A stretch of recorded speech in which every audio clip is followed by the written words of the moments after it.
All right, here we go, man. We've got the mics tuned in, and it sounds good. Our radio voices are ready. I hope the listeners are ready.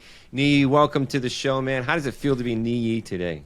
Brett, it feels amazing, and I appreciate the warm welcome.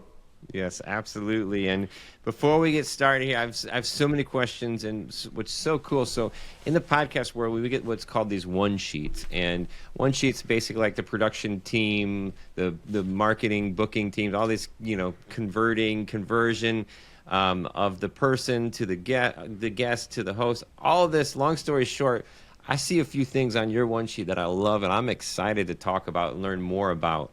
But before we get there, who is Niyi? What do you do? What's your professional background? Man, so who is Niyi? That's a question that we're defining every day. But Yeah. As a professional, I'm an investor-friendly realtor. I wasn't always that.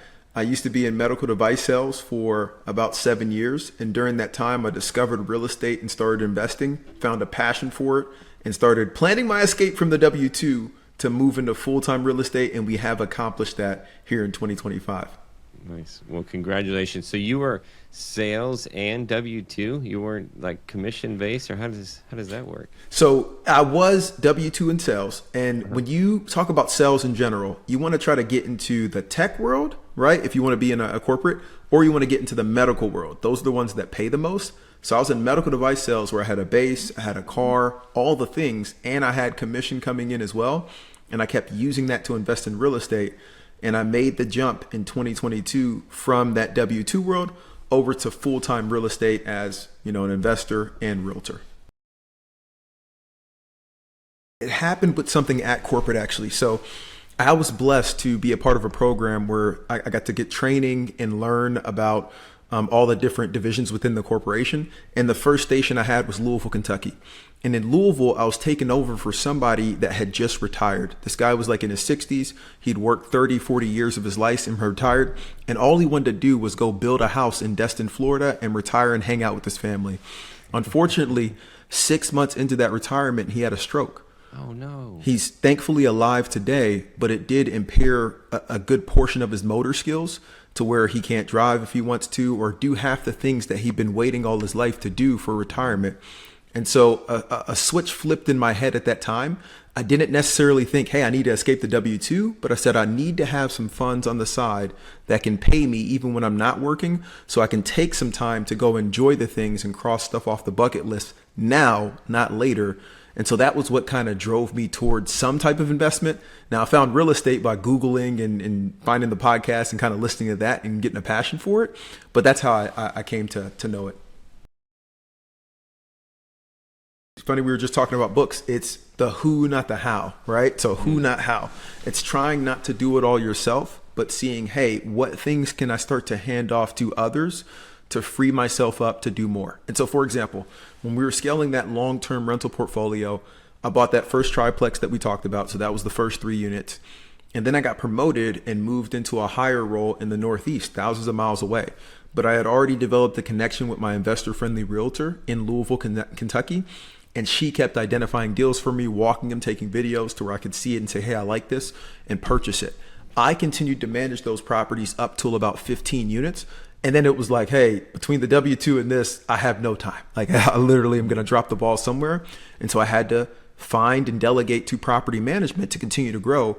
And so that's how we did it. It's by knowing your limits, get close to that limit, but then start to seek help and see how you can get others to help you. Because once I got the property management, that's when I went from, okay, 15 units is a headache, I can't have any more, to, hey, I can grow infinitely because I can just hand it off to them. Learn, implement, and outsource. So Airbnb accounted, at least when we first started, for like 80% of our business. That was a huge, overwhelming number. And Airbnb changes their algorithm up probably every month, week. I mean, they let us know every like quarter, but they're probably doing it a lot more before then. And at times they start to err on the side of the guest a lot more than the host, like times like right now. And so you could have something happen at an Airbnb, completely correct it, handle everything, still get a bad review, and then get your listing suspended or delisted or all these other kind of remedies that can happen. And we got tired of that piece happening, especially when it had nothing to do with our property in certain cases. And so the direct was needed, right? So now when you look at our portfolio, we have 10 short-term rentals, but we manage about 30 in total. And so we built a direct site through our partnership with Hospitable, and we have people that are able to go there and book direct, especially after they stayed with us. And so we've lowered the percentage of Airbnb from that 80% a couple years ago down to 60%. And our goal is to get it to about 50%. And then to have all our recurring customers come back through our direct site so we can build that loyalty. They can start to understand our brand, and we can market directly to them when we have new stays. I think all strategies work, but it has to work for your situation. And so, for example, if we're working with a medical professional that is based in California, and this is a real example, and they want to manage it themselves, but they don't have any time, right? We recommend long-term. You should probably go after a small multifamily, like a triplex, quadplex, to where, okay, once you set them up and once you get the tenants going for like 30 or 60 days, it's set it and forget it. They don't want to be bothered unless there's an issue, and it's few and far between, right? But if you're somebody who is, maybe you're going to go do a house hack and you want to maximize as much income as you can make, and you're good with being hands-on, Airbnb. Why not go with the short-term rental on the side, have the maximum income come in, and be able to learn that while you're right next to it. So 2025, definitely the scale tipped fully into buyer's market in most of the markets that we're identifying and going after, especially when you look at the metro of Atlanta, Georgia, and the Southeast going into Florida, right? And so there tends to be an overcorrection, right? One way or the other when some news drops. Like during the pandemic, there was an overcorrection into a seller's market to where everything just started moving so quickly. You list something, it's gone in one day, right? You can highest and best all day. And now we've shifted the other way to more of a buyer's market. And so what we're trying to do is line up all of our investors and get them into deals that make sense, getting a heck of a lot of credits, getting interest rate buy downs from the seller to make the numbers work today, knowing that in the future, when the market does come back and kind of neutralize or balance out, they're going to be well positioned to take advantage of that extra equity.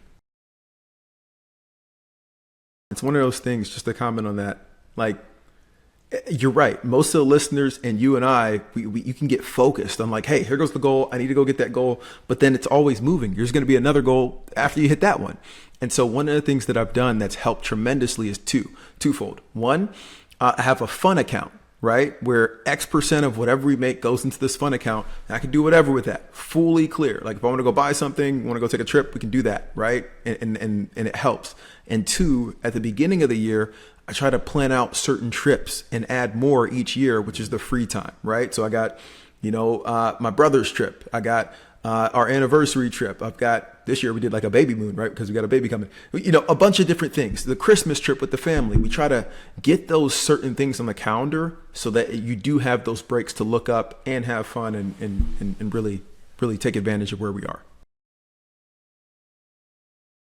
With new investors, it's trying to see the full staircase before taking the first step, right? It's like, hey, how do I move my property into an LLC after I close on it? Listen, first we got to go get you pre-approved and go get the property. Like that LLC movement piece is like, it's pretty easy to do, and that's way down the road. And so it's not taking it one step at a time. And we try to redirect a lot of the individuals that we talk to that most important next step. So if you've already gotten pre-approved, okay, we need to do a buyer consult so we can narrow down on what type of strategy you're going to use. Because you like managing a bunch of flips and things of that nature. Somebody else may like doing long-term or short-term, but we don't want you chasing 8 different things for your first deal. You need to focus on one so we can be successful there and then grow from there. So literally just taking it one step at a time is something that we reiterate.